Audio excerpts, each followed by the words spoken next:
Alô, você que está ouvindo mais um podcast Nerd Debate. Nesse episódio vamos comentar sobre a segunda temporada de Star Wars Visions, que estreou aí na Disney Plus. Já faz mais de uma semana, mas a gente resolveu comentar mesmo assim, que a gente já tinha falado da primeira temporada. Vamos falar agora da segunda. Lembrando que Star Wars Visions é um projeto da Disney, né? Da Disney Lucasfilm, que eles dão espaço para estúdios de fora da Lucasfilm, para do resto do mundo, para fazerem é, obras, para fazerem curtas, episódios curtas, com suas visões sobre o universo Star Wars. Eu sou o Luiz Felipe, apresentador do Nerd Debate. Estamos aqui com o Janúncio Neto. Pelo menos por enquanto, eu e o Janúncio, né? Não sei se vai entrar mais alguém. Olá, boa noite, pessoal. Vamos aí falar sobre Star Wars Visions Volume 2. Pois é, vamos lá. Para começar, o primeiro episódio se chama Sif, que tem como sinopse aqui, né? Uma ex-aprendiz Sif tem sua vida tranquila ameaçada. Esse episódio aqui foi feita liderada, né? Pelo Rodrigo Blas, do estúdio Elguiri Studio, que é da Espanha, não é isso? O Rodrigo Blas, tem algumas informações aqui do diretor, por exemplo.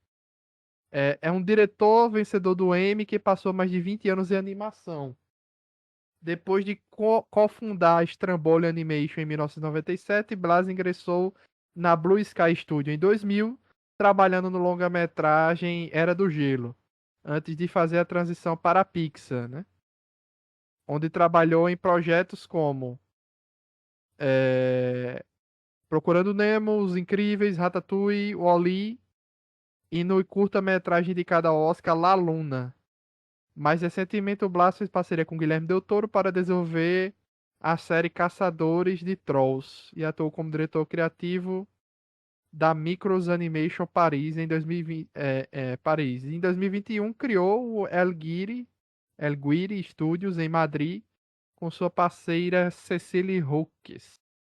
Ele também escreveu e dirigiu em 2009 o premiado curta animado Alma, curta-metragem Alma.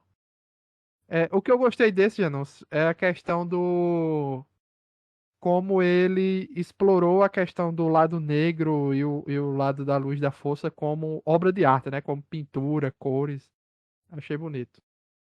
Não, e uma coisa curiosa, aquele lance que, às vezes, tipo, o, as obras satélite, vamos dizer assim, de Star Wars, elas dão dicas de coisas que a gente vai ver em outras obras da franquia.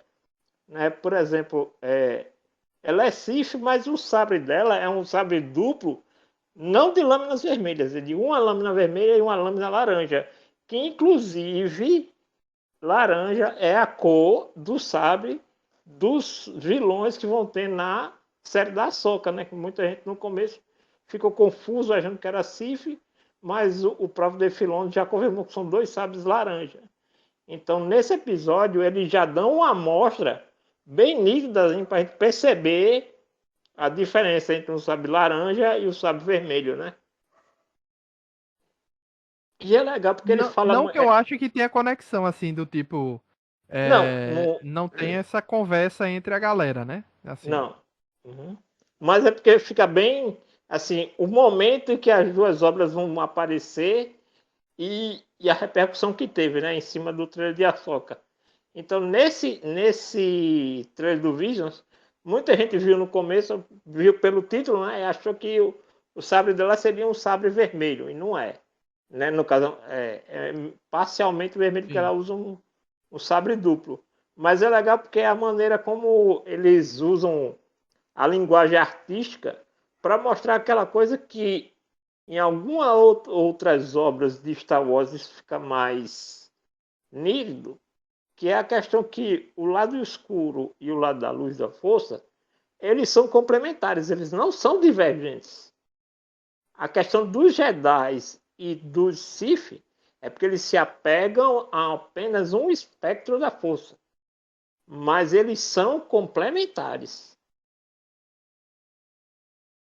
Eu acho que a série ainda tem. A oportunidade que eles tinham pra explorar isso foi na trilogia nova, né? E meio que eles desperdiçaram. O Uhum. último filme era pra ter sido, né? Já tem o roteiro aí, tem ótimos vídeos aí no YouTube, você já vê, com o roteiro e artes, né? Do que teria sido o filme 9 antes do J.J. Abrams entrar. Ele chegou, reaproveitou muitas coisas, né? Muitas coisas que tinham lá. Mas assim, o coração da parada meio que não existiu, né? Uhum. E isso ia ser muito explorado nesse filme, essa questão que tu falou aí, Janus, que eu acho que ainda talvez a série da Soca agora explore mais, né? Porque são conceitos muito legais que tá faltando. E esse episódio aqui explorou bem isso, né? Muito artístico nesse episódio. Muito artístico mesmo. Inclusive no início é muito bonita aquela cena que ela vai tirar aquelas bolinhas, né? Aí elas estão todas coloridas e do nada elas começam a ficar escuras. Achei legal mesmo. O segundo episódio aqui, o Screechers Reach.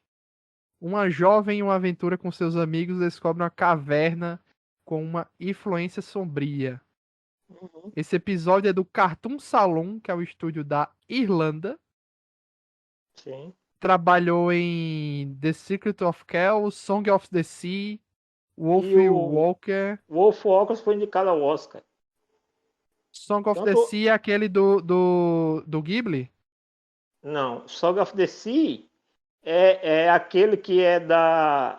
É porque todas as produções do Cartoon Salon envolvem mitologia celta, em maior ou Ah, menor tá. grau, né? Ah, eu Então, pensei que era um do Ghibli. não, o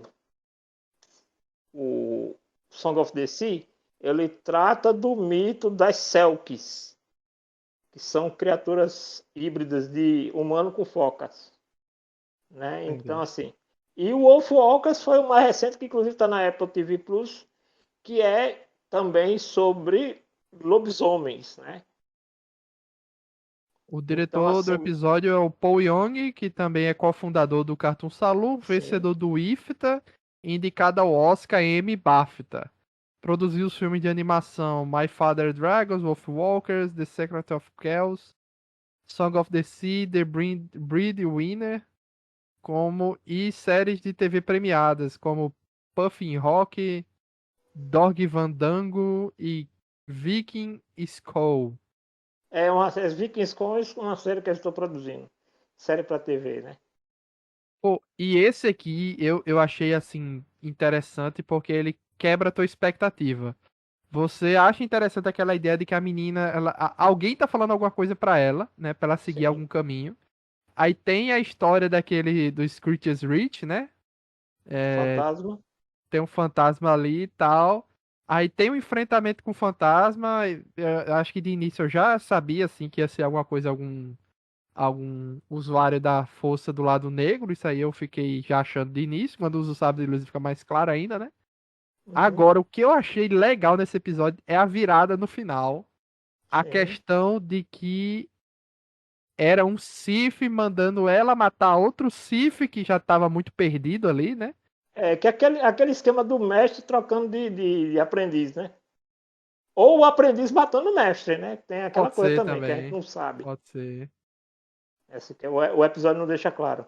E aí tem essa coisa que assim, é o chamado, mas é até aquela coisa que a gente vê no Kylo Ren, né? Porque o Kylo Ren ele fala no episódio 7, no Despertar da Força, que ele sente o chamado da luz, né? Ele fica sendo chamado pelo lado da luz. Enquanto nesse é o contrário, né? A gente vê o chamado do lado sombrio. É engraçado, a Sendo que gente não não vê daquela muito isso, né, maneira. acontecer. É a primeira vez que a Uhum. gente tem, assim, algo mais forte, né? O chamado lado negro ali. E é uma coisa assim que não é um chamado tradicionalmente do lado sombrio, como as pessoas imaginam. Algo assim maléfico e tal. É uma jornada ambígua, porque assim, é até aquela coisa que talvez para a realidade que ela estava, se tornar um aprendiz Sith talvez seja até melhor do que a vida que ela estava tendo ali, né? Então, às vezes as pessoas acabam fazendo escolhas ruins para sair de um local até pior do que assim, uma oportunidade de ir para um lugar melhor do que onde elas estavam. Aí é quase uma analogia com o que a gente tem aqui no Brasil com os jovens que são cooptados para fazer coisas ilegais ainda muito, Sim. muito jovens, né? Uhum. Troca de uma melhoria de vida, você sai daquela situação complicada, mas você pode. Acaba aceitando. Pois é, mas ela abandonou a galera, né? Tem isso também, a galera vai ter que voltar Sendo para que onde tem eles um estavam. detalhe bem sutil, né? Porque assim, é o chamado lado sombrio, porém do mesmo jeito que o Jedi ele não pode ceder assim, o vínculo com alguma coisa, com alguém, pode ser prejudicial para o Jedi, a mesma coisa pode acontecer com o Sith, né? Quando a mestra dela diz não olhe para trás, qual é o último take que tem? O último take do episódio, né? Justamente ela não esquecendo de alguma maneira, ela não esquecendo aquele vínculo, né? Com os amigos que ela está deixando para trás. Pois é, terminou olhando para trás. O episódio 3 aqui, Nas Estrelas. Duas irmãs, as últimas de sua espécie, lutam por sobrevivência quando forças imperiais as descobrem. Esse aqui é episódio feito pelo Punk Rocket. Punk Rocket não, Punk Robot. É um estúdio latino-americano É do Chile. do Chile. Gabriel Osório, que é o diretor, se formou em Belas Artes na Universidade de Chile. Depois se especializou em animação 3D. Depois de trabalhar em comerciais, filmes e séries de televisão, fundou o Punk Robot Studio e desde 2008 dirige projetos para televisão infantil, incluindo Flipos, Muelen Perlita, Soccer Girls e comerciais de televisão. Em 2016, seu curta-metragem Beer Story é, tornou-se o primeiro projeto latino-americano a ganhar um Oscar na categoria curta de animação. Esse aqui é aquela questão que eu acho que foi meio que, como é que eu posso dizer, uma temática dessa temporada. Eu senti assim, talvez, eu não tenho essa informação, você já não que pesquisa mais, pode me Uhum. dizer. Talvez a Disney e Lucasfilm me dê uma orientação básica para os estúdios, assim, o tema dessa temporada vai ser tal, e o estúdio segue ou não. Isso, essa dica, né? Eu senti que Uhum. essa temporada a temática foi mais voltada para o Império explorando povos, entendeu? Seja Sim, em questão de recursos, seja dos povos daquela região, entendeu? Eu senti uhum. essa temática mais pesada. Uhum. Não, assim, de certa forma, a Só para gente tu falar mais perto do imagina microfone, Nus. a gente imagina que tenha realmente vamos dizer assim, um mínimo de direcionamento, né? Tipo assim, do tema, né? Assim, a Disney não interfere no quesito, vamos dizer assim, produção, né? Ela dá a oportunidade desses, mas ela tenta manter um mínimo, vamos dizer assim, de controle, pelo menos na questão dos temas, né? O legal desse episódio é porque ele sai daquela duplicidade na questão Sif Jedi. Né? Então, assim, ele é um episódio meio que assim. É a questão de como o Império ele se mantém, que é até uma coisa que a gente vê em Andor, né? Que é o Mantério ele se mantém parasitando, no, predando outros planetas, né? Minerando, tirando recursos e tal. E, de alguma maneira, o povo daquele planeta é um povo sensitivo à força, mas que não é um Jedi, não tem treinamento de Jedi nem nada. É uma espécie que tem um outro tipo de relação com a força, né? E mostra toda aquela questão do planeta sendo explorado e tendo seus recursos roubados, e o povo mesmo quase extinto, né? Só restou elas Sim. duas e a questão da mãe, né? Que defendeu muito elas e tal. Então, assim, é um episódio muito, muito bonito, né? Até a forma que termina ali, né? Algo que o Império levou tanto tempo ali para construir foi destruído Sim. rapidamente. Muito, muito bom mesmo esse episódio. O episódio 4, Eu Sou Sua Mãe. Já é uma Sim. piadinha aí, né? Foi Uma feita referência pelo no mínimo, né? estúdio Aardman, que é o estúdio de Wallace e Wallace Gromit, e né? Gromit. O Gosto clássico muito. estúdio. A diretora Magdalena Ossinska é diretora premiada que está na Aardman há 8 anos. Ela dirigiu stop motion, CGI, 2D e comerciais de ação, incluindo Wallace e Gromit, Uhum. The Great Sofa Carper, Cherry the Orange. Ozinska dirigiu o desenvolvimento da série infantil Joyettes e também dirigiu filmes como Spirit of the Piano. Eita, esse nome aqui é muito difícil. Zebigniev's Cupboards. É formada pela National Film and Television School em Beaconsfield, Reino Unido, bem como pela Polish Film School em Lodz e Art College em Varsóvia.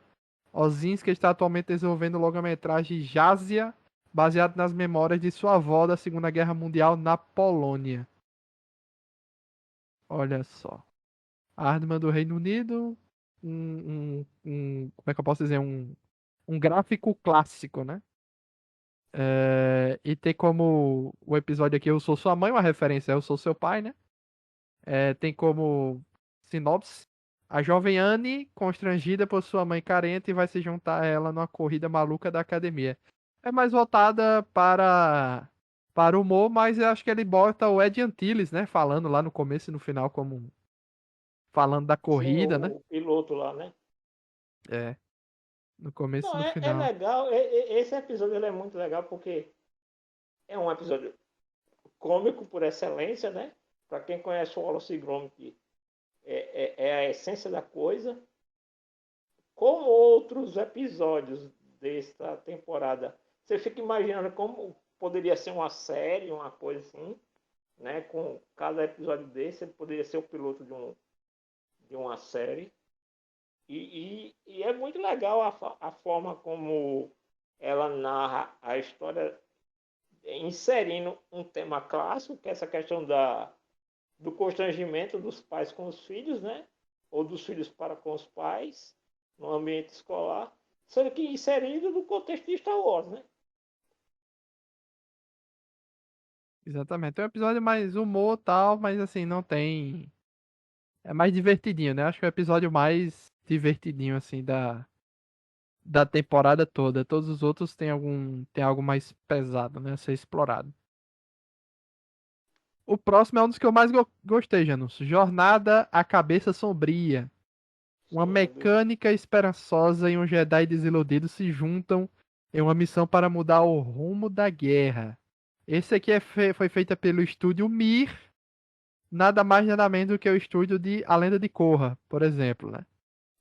Sim. É...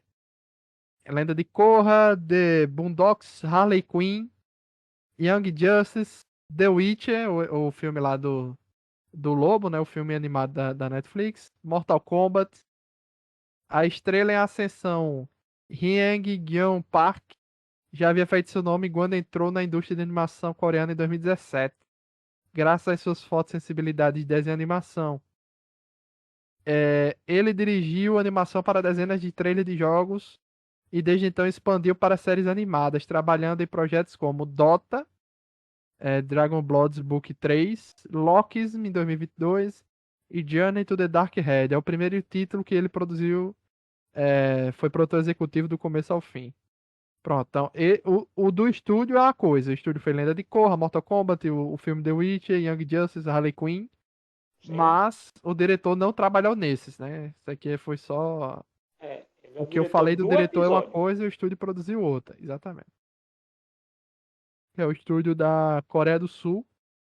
E foi um Sim. dos episódios que eu mais gostei. Porque lembra um pouco o episódio um, 2 e 3, né? Eles não falam Uhum. muito do background, mas. O que dá a entender é que é como se fosse uma versão alternativa, né? Da Nova República, né? Então, tipo assim, tem um Conselho Jedi, que não é nada, e esse Conselho Jedi, né, aquela mecânica, era uma dissidente grupo de videntes, né? Daquela escola de videntes. Porque ela não queria ser somente uma observadora, né? Uma catalogadora de profecias. Né? Aí ela deixa aquela ordem e começa a trabalhar para os Jedi. Eu só achei estranho isso, o fácil acesso dela ao conselho, entendeu? É porque assim, não conta como ela chegou no conselho. Mostra que ela já está lá. Tanto é que dá para perceber que passou um certo tempo pela aparência dela, né?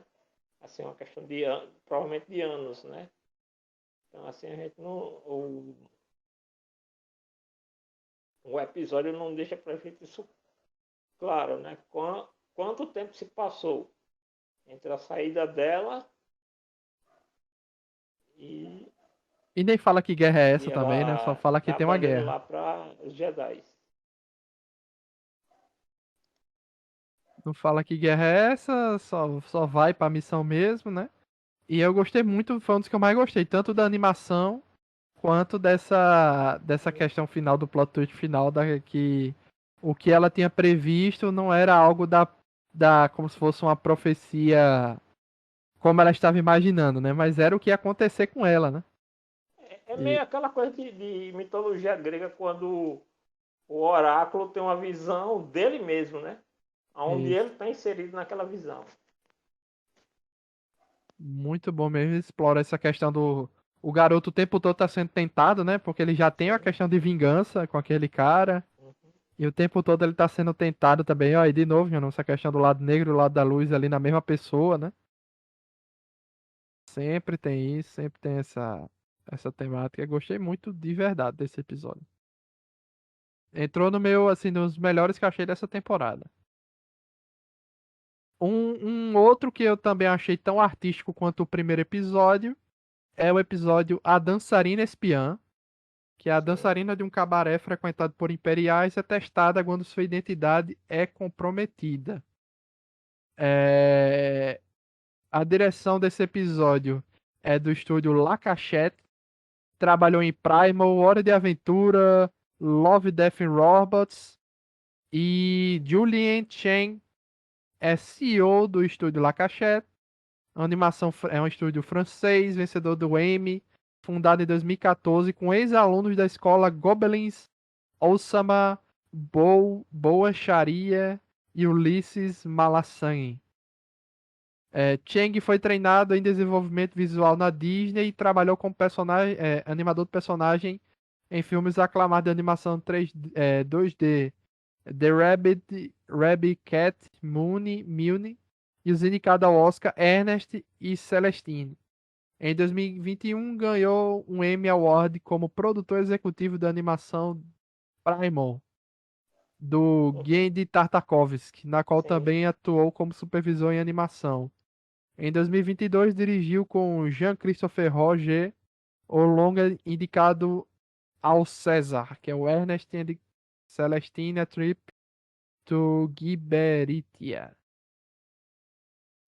É, Esse episódio foi o que eu achei assim tão artístico quanto o primeiro, né, visualmente, muito bonito aquela questão da dança tal, e as dançarinas, né, eram espiãs da rebelião, né, que obtinham informações ou colocava escutas ou coisas nos Uhum. imperiais lá para obter informações e repassar, né? Eu tive muito Mas uma vibe nesse episódio daquele filme do Não Não Olhe. O efeito sonoro do vestido dela me lembrava ah, muito tá, o monstro de entendi. Não Não Olhe. É verdade. É verdade, não Aquela, tinha. aquele movimento do tecido se adaptando, né? Aquelas coisas todas assim. Me lembrou muito quando eu vi assim, eu disse, caramba, dá para imaginar como seria a movimentação do tecido. Não Né? tinha Mas, parado mas pra assim, pensar é uma nisso. história que ela é simples, porém muito, vamos dizer assim, não é dramática, ela é muito intensa no que diz respeito à protagonista, né? Porque ela vai pensando em matar o cara que tomou o filho dela, e quando ela vai lá, ela descobre instantaneamente ou instintivamente que quem tá lá é o filho dela. É porque a raça dela tem uma parada que cada olho é de uma cor, então o Imperial tá usando o tapa-olho no olho esquerdo. E eles têm também um chifrinho, né, ali em cima. Sim, E depois, no final do episódio, a gente descobre que ele raspou o chifre, né? Ele é mais pesado ainda, não só foi o sim, é. chapéuzinho Que é aquela pra, questão pra tampar, de não. anular a identidade, né? Pois é, mas você vê como ele foi criado tanto tempo no Império, mas provavelmente ele nunca parou pra pensar até esse momento, Sim. né? Ela implantou ali uma pulga atrás da orelha dele, né? Ele ficou pensativo A depois. semente da dúvida, né? Pois é. Ele nunca tinha parado Tipo, pra pensar. Ele tava tão. Como é que eu posso dizer? Uma lavagem cerebral tão forte, né? Criada pelo cara a lá vida que ele que. teve, né? Uma vida inteira daquela forma. Pois é, criado pra suceder ele, né? Pelo jeito. Muito bom mesmo esse episódio. E dá uma atenção porque você não sabe realmente se quem vai morrer, quem não vai morrer. No final, não morre ninguém, né? Do lado deles. Dos rebeldes. Eles conseguem fugir. Tem o robô também, né? Lembra aquele do Rogue One, o O K2SO, né? K2SO. Também ali quase como um exterminador do futuro, né? E quase imbatível, né? Mesmo partido ao meio ainda continua Sim. indo atrás também. É bem tensa essa cena. O Esse modelo de robô episódio, ele começou a aparecer mais, né? Nas... sim, virou algo icônico, né? O episódio 7 que me lembrou muito a Kamala Khan lá da Marvel, né? A Miss Marvel. Os Ladrões de Golak. Perseguidos pelo Império, um garoto e sua irmã, sensitiva da força, se refugiam num Daba vibrante. Esse estúdio é o 88 Pictures, que trabalhou como em Samurai Rabbit, VeggieTales, Velozes e Furiosos, Spy Racer, e a Ishan Shukla começou sua carreira como artista de CG em Singapura. Por mais de uma década, ele liderou projetos que vão desde comerciais de TV a séries e videoclipes. Seu curta de animação em 2006, Shirkoa, foi listado para o Oscar depois de receber dezenas de prêmios e tocar em 120 e, e passar, né, em 120 festivais internacionais, incluindo SIGGRAPH Ásia, onde foi nomeado como Best in Show. Ele então montou seu próprio estúdio de animação para trabalhar em filmes voltados para adultos, incluindo a versão do longa Shirkoa, que vai chegar aos festivais no verão de 2023. Me lembrou muito essa questão. É porque tem toda a inspiração daquela história da Índia que, coincidentemente, a gente viu também em Miss Marvel, né? Aquela história É, lá da a identidade indiana assim, é Forte, né? muito forte. E é legal porque, assim, em Star Wars, no geral, e na ficção científica como um todo, sempre foi muito tradicional você poder levar para as obras essas referências étnicas do mundo, né? Você vê em obras como o próprio Duna, Quinto Elemento, sempre tem essa puxada, essa fisgada assim de povos da Ásia, Oriente Médio, sempre está ali representado de alguma maneira, né? Então você vê isso para Star Wars meio que enriquece mais esse essa visão que a gente tem do planeta de Star Wars ao longo do tempo. Pois é, e esse episódio tem toda aquela história deles estarem fugitivos no trem. E eu pensei que aquela flauta ia ser um sabre de luz, entendeu? Porque fala que é o pai ou é a mãe, né? Que dá pra eles. Foi o pai deles que deixou de lembrança. Eu E legal pensei porque realmente. meio que lembra, assim, não é exatamente, mas lembra aquela ideia do caminho oculto, né? Que a gente viu lá em Obi-Wan, que também Sim, aparece no último game lá no Jedi Survival, né? Que é a história dos fugitivos, os sensitivos da força sendo transportados pela galáxia, né? sim, exatamente. Engraçado que eu tenha visto até um comentário do alguém da produção do Jedi Survival lá do jogo dizendo que o jogo estava sendo produzido durante a série do Obi-Wan, né? Então, coincidiu essa questão dessa questão do caminho lá para os fugitivos e tal. Foi uma coincidência estar nas duas obras porque não se comunicavam internamente. Eu acho que pode ter acontecido mais ou menos aqui, né? Uhum. É, mas é um episódio muito bonito, tem toda aquela adaptação de ter um caçador de Jedi, né? Qual é o nome? Inquisitor. Um inquisidor, que também muito design dele é excelente, né? Sim. E Excelente bem aquele design dele. referencial, assim, à cultura, né? Isso. Muito bom esse episódio da animação de luta também. E no final, né, tinha uma Jedi infiltrada, escondida lá, que ajudou a menina a fugir depois. Só que é aquela mesma coisa que a gente viu no Scriptures Reach, né? Só que é o contrário aqui. Sim. Que é uma Jedi levando ela e tendo que se separar de quem ela tava, que é o irmão, né? Aqui nesse É, caso. e aí aqui tá assim, que a diferença para o episódio lá do Cartoon Salão é que quando ela se separa, ela entende que ela precisa ir, ela não quer ir, mas ela entende que ela precisa ir, mas ela não quebra o vínculo com o irmão. Não é ali como se ela estivesse sendo levada para se tornar uma Jedi. Ela está sendo levada para ser salva, porque ela é uma sensitiva da força. Entendeu? Não, não é como a gente teve o caso lá dos episódios de Ahsoka naquela outra série, como é o nome? O Legado dos Jedi. Né? Então, tipo assim, ela ali, a prioridade para ela não era ela se tornar uma Jedi, mas ela ficar a salvo. É engraçado, aquele lá do Legado Jedi, a própria matriarca lá da aldeia da Soca Sim. reconhece que ela tem que seguir o caminho, né? É. Reconhece também Uhum. que ela tem que seguir, que não E tem ali, essa não. provavelmente, né, como a gente já tem os elementos lá do Inquisitor, aquela questão da fuga, a gente já dá para entender também que dá a entender que ali já ali é pós-episódio 3, né? Pelo menos Sim, assim, sim. as referências que a gente tem dá tranquilamente para localizar ali pós-episódio 3. É engraçado, nos outros, na primeira temporada era mais difícil, né? A gente conseguir identificar aonde se encaixaria na cronologia, porque a ideia do Visions é a gente não encaixar em cronologia nenhuma, né? Tipo assim, Sim. a gente fugir do que a gente conhece e apreciar essa É, visão do ele não universo. tem, Mas nessa temporada dá pra encaixar muita coisa.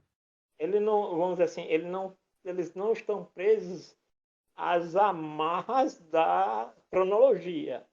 Que Isso, você consegue identificar elementos que de, ó, isso tem todas as referências desse período da história oficial de Star Wars. Mas isso não quer dizer que aquela história ali ela está inserida naquela linha do tempo oficial. isso, exatamente. Se eu não É, me engano, o único curta-metragem da série Visions que teve, vamos dizer assim, uma sequência, não em animação, mas uma sequência assim, de lore, foi aquele do Samurai Sif da primeira, que ele teve um livro. teve? Não sabia que tinha tido. Foi publicado um livro sobre aquele personagem. Não sabia. Interessante. Pra você ver como fez sucesso, né? Então eu acho que ele foi o único episódio da série como um todo que teve algum desenrolar posterior. Foi o primeiro episódio, né? De todos aí. Então. Uhum, Nossa, eu tô revendo aqui alguns episódios aqui, realmente. Tinha muito episódio bom na primeira temporada, assim como teve nessa outra, né? sim. Porque o próximo episódio aqui, Janos, foi o que talvez eu tenha mais gostado.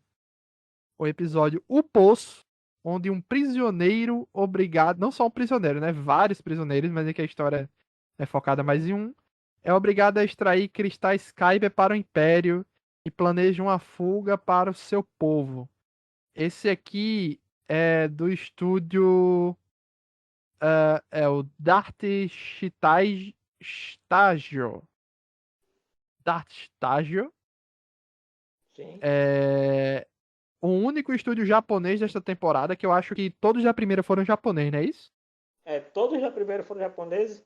Esse daí tem um detalhe que foi um estúdio japonês, mas que fez em parceria com a Lucasfilm, japonesa.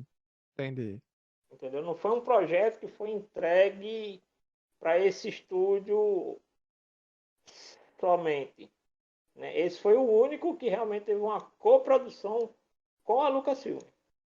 Esse estúdio aqui, ó, tem em seu catálogo, por exemplo, Jojo Bizarre Adventure, Ataque dos Titãs, Boruto, One Piece, Pokémon Journeys e Tokyo Ghoul.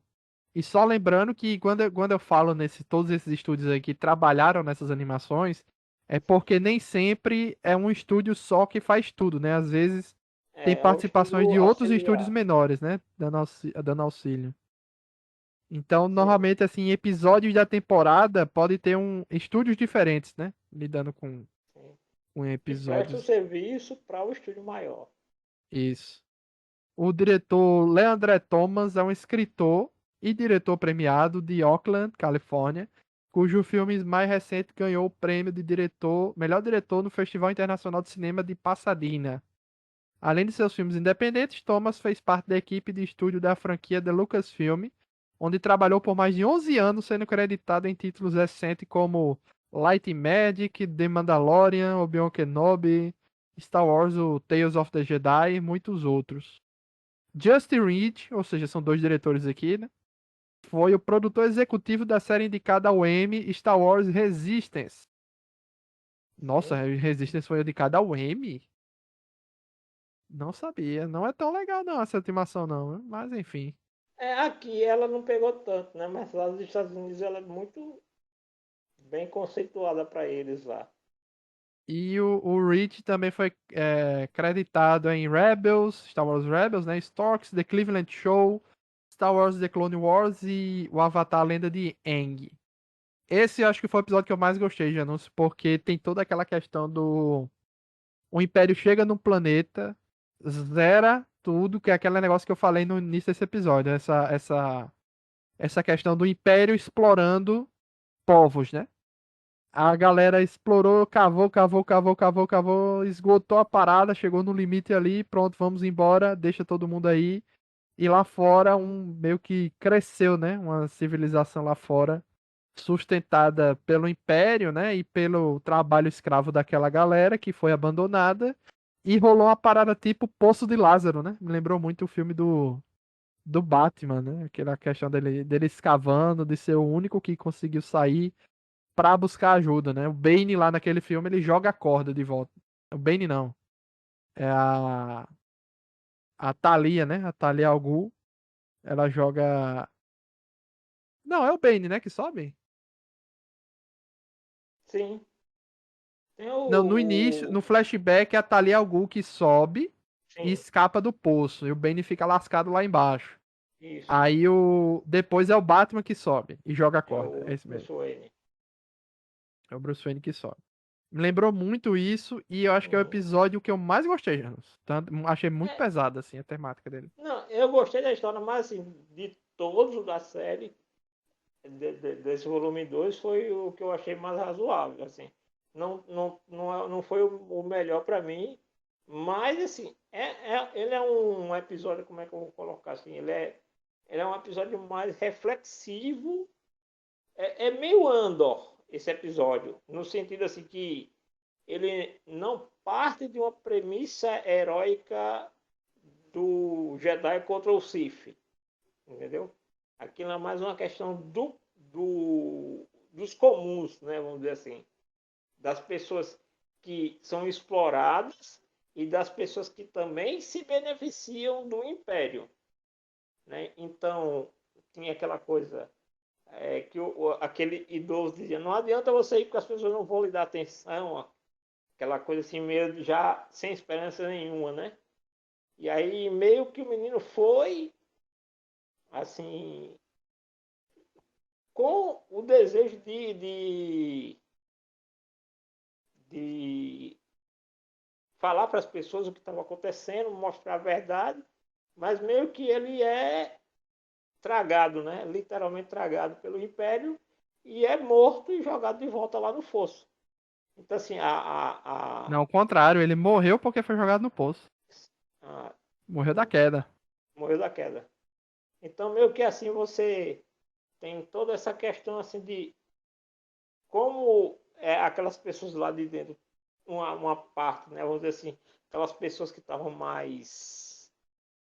há mais tempo convivendo com aquela situação do Império, meio que perderam as esperanças, enquanto é a menininha lá que pega aquela frase lá que ele comenta antes de ir embora, né, e que é meio que ela que começa a propagar aquela ideia, né, que eles precisam ser ouvidos, né, que tipo assim não, que também não adianta simplesmente se conformar e ficar de braço cruzado dentro do buraco, né, que ninguém vai ouvir se você simplesmente cruzar os braços, né? Nossa, e eu tava jurando, Janus, que aquela. Porque se você lembrar bem, aquela estrutura daquela cidade ao longe me lembrou o Rogue One, né? Que tem aquela cidade, aquele planeta que o Sol Sim, Guerreiro tava escondido. E que no final eles resolveram testar a Estrela da Morte lá. Eu pensei que no final ia ser isso. sim. Que zeramos tudo aqui, assim como foi no Rogue One, né? Foi justamente isso que aconteceu. Zerou a exploração de Cristal Kyber lá. Vamos cair Beleza. fora, mas vamos testar aqui, né? A Estrela da Morte. Eu pensei que ia ser isso que ia rolar, mas não, não foi isso. Uhum. Não foi isso que aconteceu. Mas eu pensei que ia ser. Pensei que no final ia terminar assim, mas foi um final mais esperançoso do que eu Sim. imaginava, na verdade. Ele tinha, vamos dizer assim, ele tinha toda a ferramenta para ser um episódio de desesperança, né? Para mostrar a perversidade do Império. Isso, mas foi por outro caminho que eu achei interessante. E outro também muito bonito, o episódio A Canção de Al. Uma criança que anseia cantar deve se calar porque sua voz pode causar uma calamidade nas minas. Feita pelo estúdio Triggerfish, da África do Sul. Trabalhou também em Kumba e SEAL Team. A diretora Nadia Adaris. Ela é diretora, animadora e cofundadora da Gun Valley Animation, com a vocação para composição. Nascida em Cape Flats, na África do Sul, Darius trabalhou em filmes de animação de ponta e design de movimento como animadora, gerente de projetos, diretora criativa e diretora desde 2015. Sua experiência inclui animação na Triggerfish Animation Studios nos premiados filmes da BBC Stickman, Revolting Rhymes e Highway Hat. E tem um co-diretor também aqui, né, que é o Daniel Clark, diretor e artista da Cidade do Cabo, que trabalha com. Todo esse texto que eu peguei aqui tem alguns problemas de tradução aqui, tá? Porque anteriormente ele botou aqui Cape Flats, mas o nome é Cidade do Cabo, né? Traduzido. Sim, Então, cidade do tudo cabo. que eu falei hoje aqui dos estúdios tem um problema de tradução aqui e ali. E Google os nomes não Translate estão não ajuda. adaptados para português. Trabalha com animação, cinema e ilustração. Começou sua carreira em animação em 2008 na Triggerfish, onde atuou como designer de produção, diretor de arte e diretor de projetos. É, nos longa-metragens Cuba, Stickman, da BBC e The Snail and the Whale. Em 2018, junto com James Clark e Daniel Snedon, ele completou a graphic novel Cariba. Esse aqui foi por um caminho um pouco diferente do que eu imaginava. Porque eu tinha entendido aquela parada que ela tinha alguma coisa chamando ela nos cristais, né? Sim. Inclusive, Janus, tem um negócio que eu esqueci de comentar. Acho que foi no episódio do Poço, que é o primeiro episódio que tem uns créditos iguais do que lembram de Star Wars, né? O texto aparecendo no início explicando, né? É no Sim. do Poço ou é da canção de Al que tem isso no início? Ah, agora eu não lembro não. Deixa eu dar play aqui. Uhum. Se eu der play aqui, aí eu vou Ah, lembrar. aquele porque esse da canção de Al, que é o da coelhinha, vamos dizer assim, por assim dizer, né? É legal porque é meio que ela faz um link Era nesse mesmo, era com. na canção de Al. Eu vou ler o texto aqui. Hum, O texto inicial que lembra muito os textos que aparecem em Star Wars, né? Korba já foi abundante em cristais Kyber alinhado à força. O cristal central do sabre de luz do Jedi. O poder do Kyber é aclamado em toda a galáxia, até uma antiga ordem dos Sith o envenenar, corrompendo-o com um brilho vermelho sangue do lado sombrio. Uhum. Olha só, aí tem. Por gerações, Korba aprendeu a extrair os cristais corrompidos para os Jedi, que com muito esforço conseguiam restaurá-lo ao seu estado natural e harmonioso. Achei legal isso aqui. É um texto assim, do mesmo jeito de Star Wars, a câmera virada para o espaço, né? Sim. Estrelas e o espaço negro e o Uhum. texto rolando. Eu achei muito legal que tem essa, Uhum. Não, essa. e o legal é que ele veio de encontro a toda essa questão que a gente aprendeu no novo cânone, que era que o Sif vai e sangra o cristal Kaiba. E por outro lado, a gente também sempre soube que também no novo cânone, que o Jedi ele tem um vínculo com o cristal quase como se fosse uma simbiose, né? Uma questão sensorial entre o Jedi e o cristal Kaiba, né? Então, meio que essa espécie dela é meio que faz uma purificação desse cristal, né? Então, você pode entender aquele chamado lá como o lamento dos cristais, né? Pedindo para serem purificados por ela. Isso. Mas lembrando que tem um preço, né? Porque a mão dele tá toda queimada, né? Uhum. Então, assim, é um negócio que não é fácil, né? Tem que ter um certo cuidado no manuseio. Sim. Sendo que ela tem esse, vamos dizer assim, essa relação mais íntima de alguma maneira com o cristal, que é através da voz, né? Tanto é que você vê que ela já tinha feito aquilo antes, tanto é que é por isso que ela anda com aquele lenço sobre a boca, né? Mas aí que tá a questão, Janus. O pai dela, digamos assim, todo mundo que está purificando o sabre não, o cristal, é, tem acesso à força, porque eu entendi que ela tinha acesso à força que os outros talvez não tivessem, entendeu?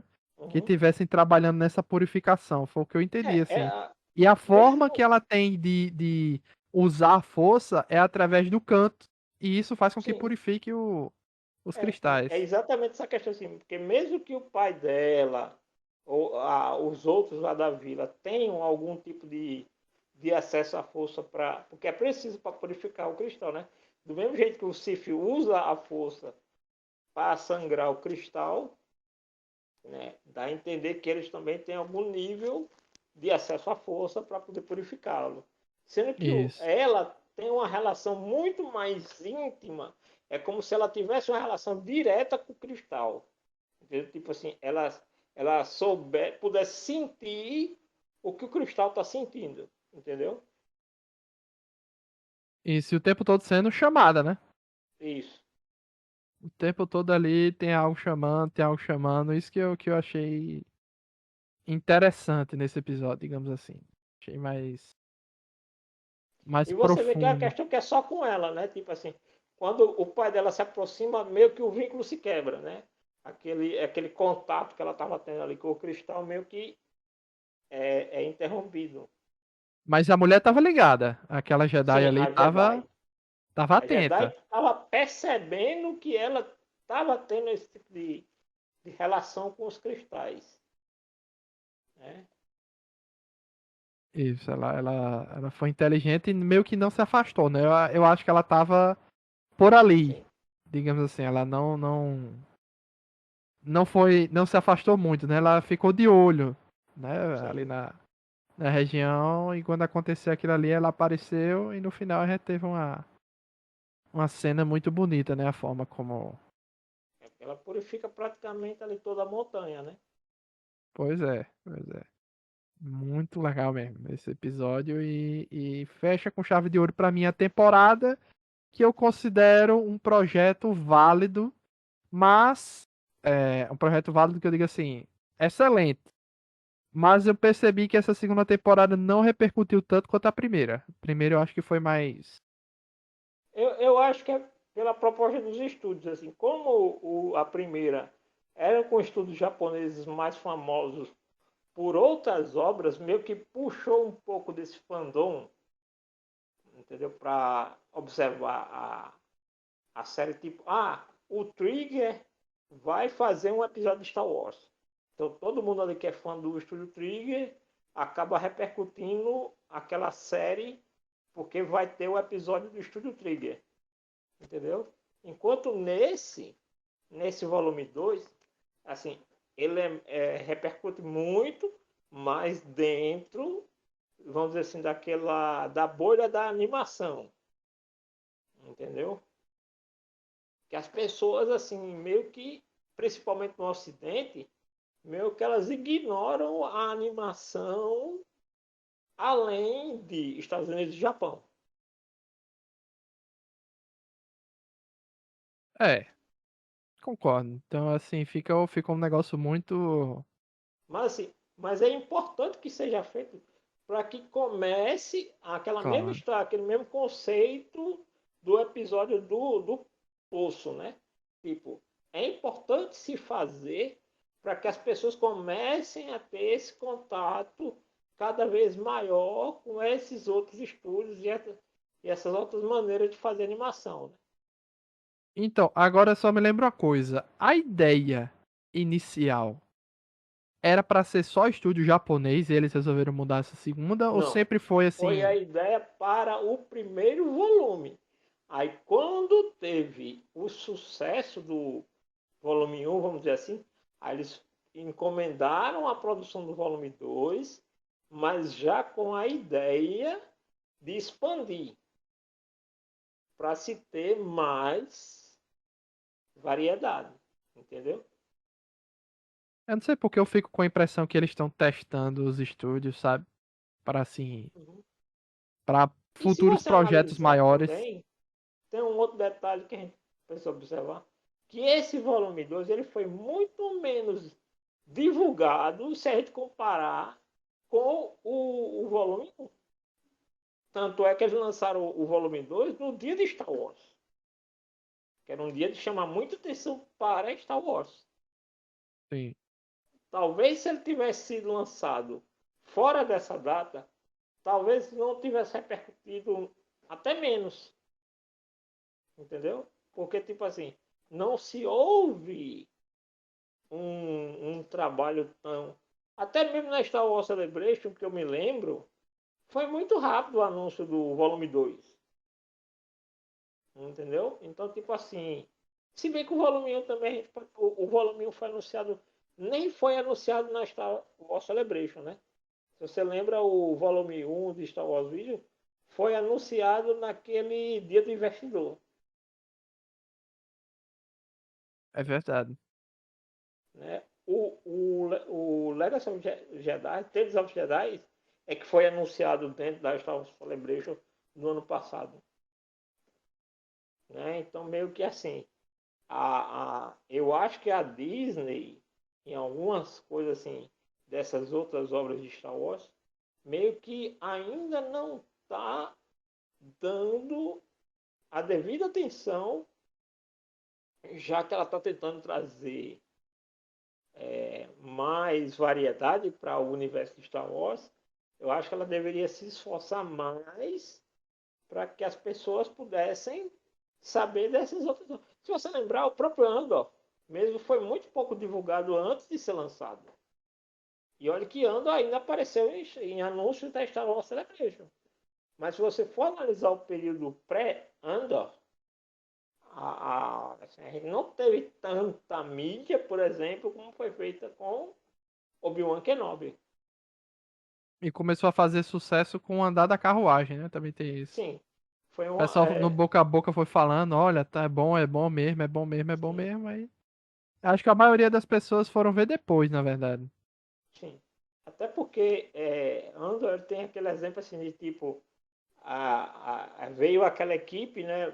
Muita gente que trabalhou em Rogue One foi trabalhar em Andor de alguma maneira, né?